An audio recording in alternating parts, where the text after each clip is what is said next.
Today, I'm going to show you how to create an Airbnb listing step by step.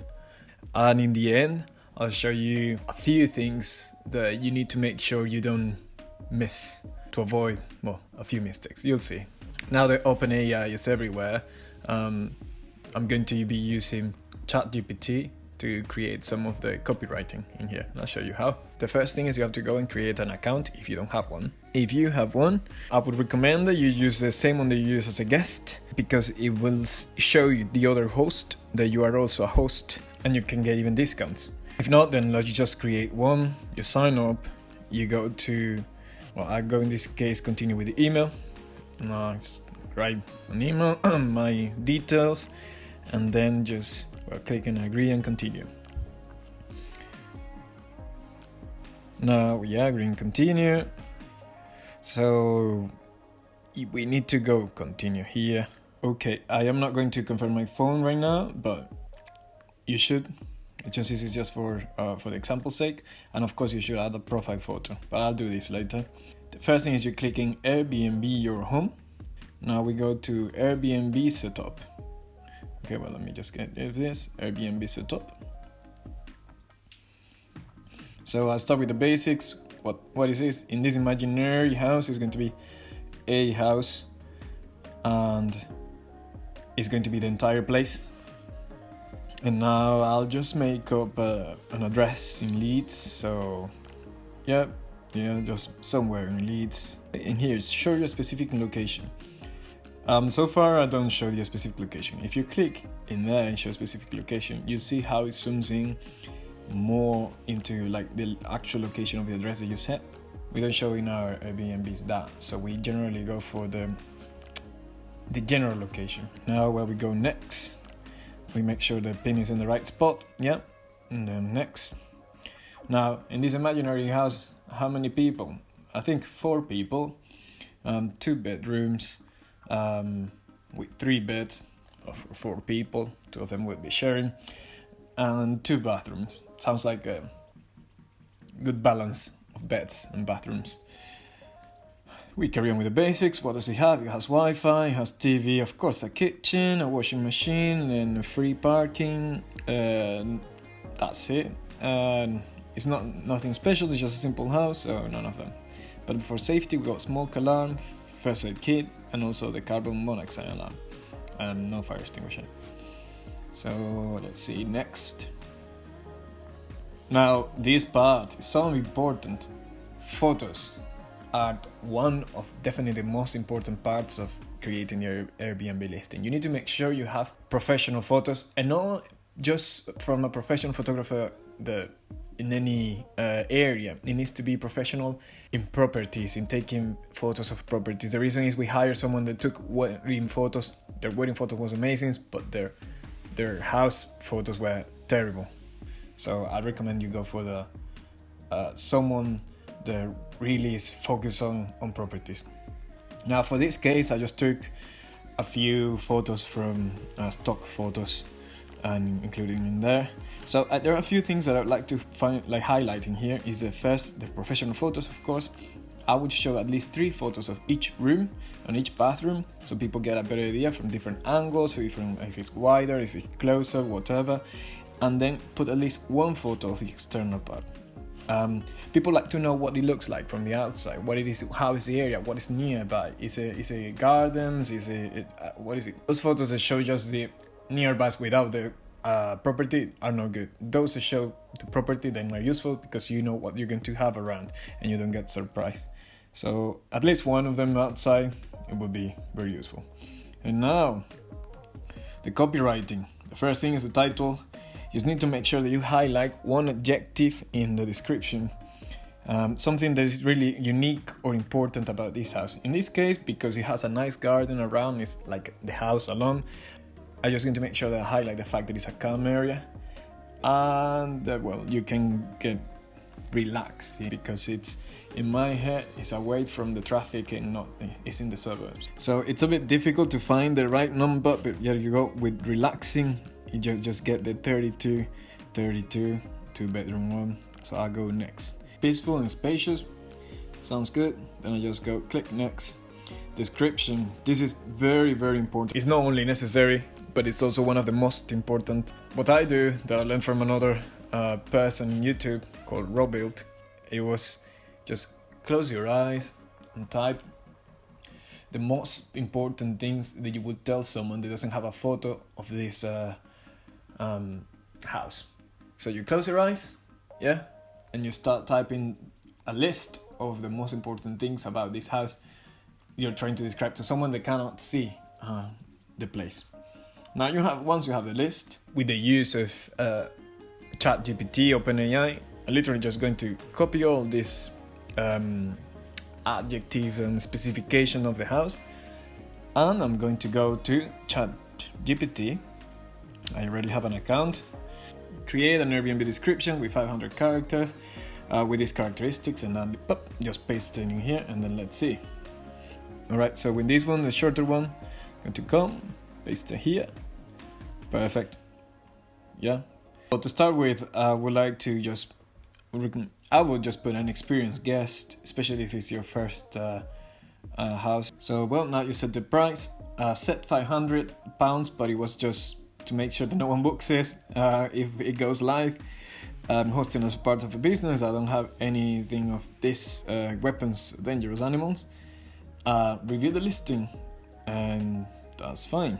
Then she go to next. Now, yeah, we just finished the basics here. Now they have gone through the basics. These are now the specifics of how I would set up the Airbnb listing to make sure that, well, I don't make the same mistakes that I have done in the past when I don't have cleaning fees, when then suddenly I just listed and people booked and I wasn't ready. So we go to the listing, and the first thing is we're going to remove the instant booking. We're going to turn the instant booking off. And there are two reasons for this. First, because we don't have someone booking right now instantly.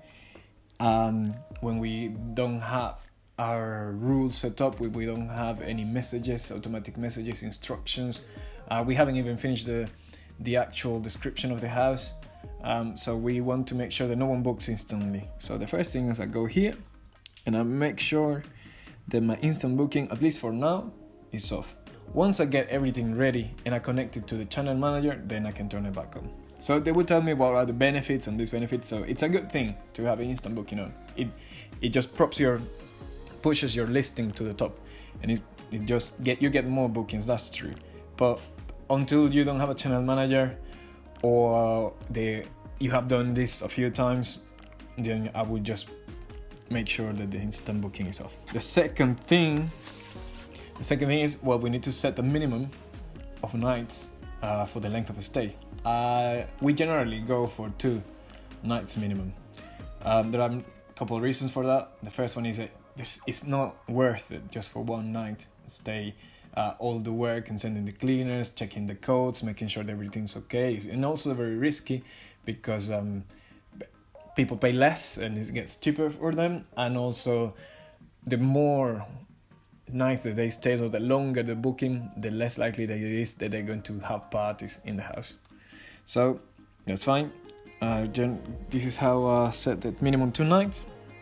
And then the third thing is set the cleaning fee. If you're posting your property on different sites, it might be better not to include a cleaning fee, and it would be worth maybe just increasing slightly the nightly rate, because other sites might not include cleaning fee or might include cleaning fee differently. But if it's just one house that you are including in Airbnb, I would go for it and include the cleaning fee in the listing and make sure that it's 15% higher than what you're actually paying to the cleaner. I made another video of reason why, but basically it's Airbnb will take a commission on that. The next thing is to set the advance notice. Your system must be very, very smooth if you want someone booking and checking in that same date. So we generally go for at least 1 day notice and normally 2 days notice. Next thing, it's setting discounts for weekly and monthly stays. You want people to stay longer. It's just more efficient, less work, and also, well, of course, a higher revenue. So you want to make sure that you encourage people to stay weekly and monthly, but for a long period of time. So we're going to including here a 10% discount on the weekly, and 20% discount on monthly stays. And now we want to make sure that people know that they can get discounts if they book for a long period of time. So we're going to go to the description they originally started, and we're going to add at the bottom, okay guys, if you're planning to stay for, I don't know, 6 days or something, it might be worth if you just stay for one night longer, because well, we got this discount. So we tell them, okay, discounts are available for the following stays, length of stays. So we say for 7 days we got this 10% discount, and for 28 days plus we got this 20% discount. Now, this is the final and most important part of the copywriting. It's you in this area, says this space, is where you leave your creativity, or in this case ChatGPT creativity, to go crazy, and you have a lot of space to explain what the place looks like, what it feels like. So I'll just go to ChatGPT and I will tell them, please extend a bit more. And look at that. This spacious and welcoming home is perfect for families seeking a peaceful getaway, with 2 well-appointed bedrooms and 2 nice bathrooms. It's just great. So what I'll do is I'll copy it and I'll paste it in the space. I'll make sure, of course, it's related to, it makes sense to the place. And very, very importantly, is in this area of the space, what we do is we include a breakdown of how is the distribution of the house. How many bedrooms, how many beds in each bedroom, what type is it, 2 singles, 1 double, etc. So we make sure that we include that in here. And now in guest access, we also want to highlight the fact that we have a self-check-in system, so people don't have to check in at a certain time. They can check in at any time they want, and we include that in the guest access.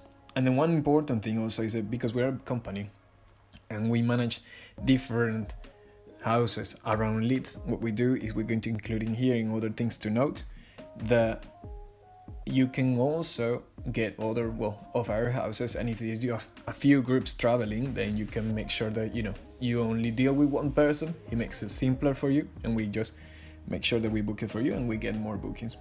Everyone's happy. Now finally go to check-in and check-out times. So we need to define them. It depends on what you spoke with the cleaners, but standard ones is check-in at 3 and check-out at 11-ish, 10, 11.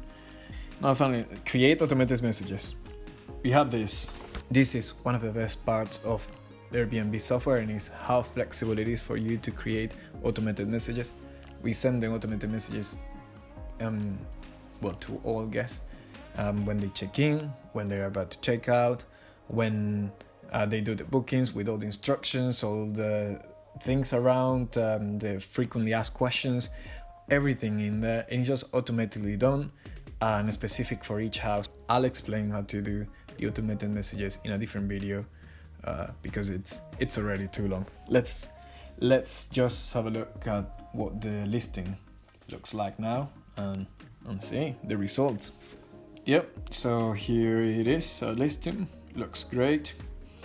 Looks very inconsistent because of the photos are from different places, but it looks great. It's done.